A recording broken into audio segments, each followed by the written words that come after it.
Deadline শেষ, কিন্তু দাবি পূরণ হয়নি। আমরণ অনশনে অনড় জুনিয়র চিকিৎসকেরা। আপাতত 6 জন জুনিয়র ডাক্তার আমরণ অনশন করছেন।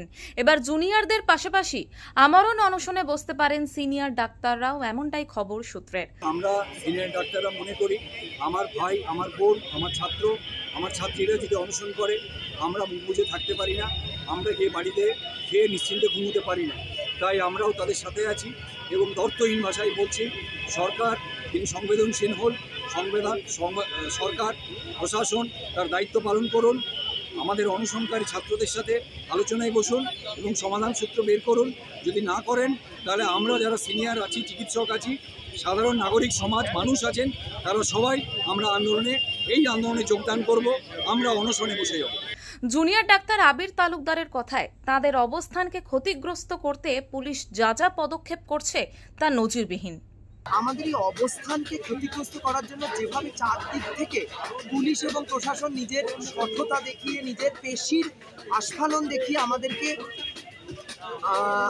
কমজোর করার চেষ্টা করছে, সেইটা মানে ভাবা যায় না। সেটাও একটা নজিরবিহীন। আমাদের এই আন্দোলন যেমন নজিরবিহীন, তাদের এই প্রচেষ্টাগুলো হয়তো নজিরবিহীন। তারা কি করলেন, অনশন শুরু হওয়ার পর কয়েকটা সিসিটিভি তারা নিজেরাই লাগিয়ে দিলেন। কী কারণে আমি জানি না।